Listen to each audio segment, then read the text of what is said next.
Hi, my name's Rick. I'm a social worker and therapist. I own Warriors Respite, which is a counseling thing that I do on top of making content and making t-shirts and stuff like that, which you can find Warriors Emporium on Etsy.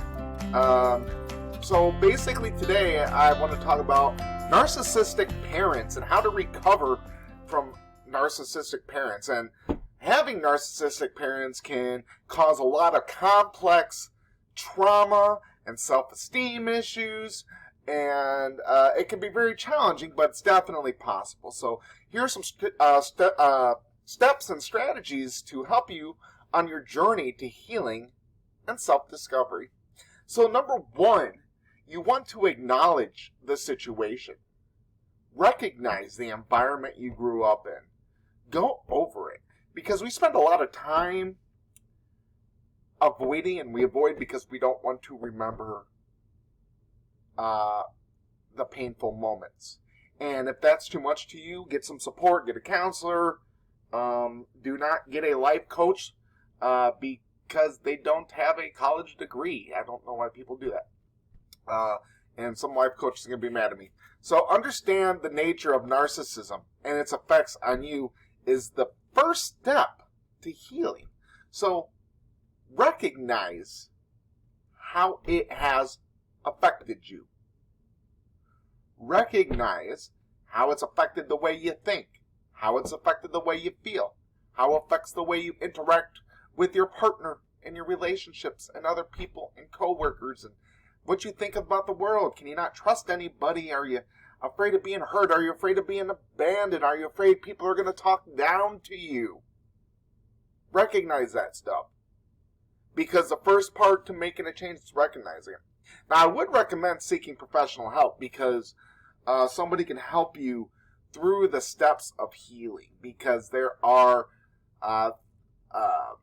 things you need to do that are pretty complex and hard to understand. There are books out there. Read the books. That's great. I think that's a good help. And I think it's good to get all the firepower you can to fight this war you have going on within you. But you definitely want to get somebody that specializes in trauma or narcissistic abuse or family dynamics, which I do specialize in trauma, and you can find me in Indiana and Illinois.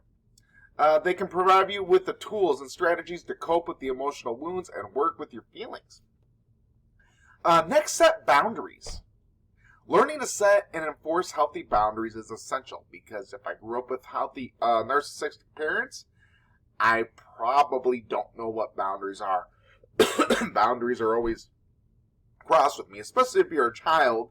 It's kind of hard to have boundaries with your parents. Narcissistic parents often have poor boundaries, so it's just important that you establish your own protection for yourself, emotionally and mentally. What are you uncomfortable with? And that could be boundaries for yourself, that could be boundaries with your parents, that could be boundaries with your partner that maybe you are with because they are narcissistic and you kind of get into those same patterns that you grew up with. Next, self-care. Prioritize self-care. Nurture your physical and emotional well-being. Get enough sleep. Eat well. Exercise. Engage in activities that bring you joy and relaxation. I get a lot of people who say, I don't know what brings me joy. It's like, what's your favorite movie? What's your favorite show? What's your favorite cartoon? Like, spend some time just focused on that. Do the opposite emotion that you're feeling. If you're feeling depressed, feeling anxious, do something that makes you calm. Look for some hobbies. Find some purpose. And connect with supportive people. Surround yourself with friends, family members, anybody that's always been there for you. Put them around you.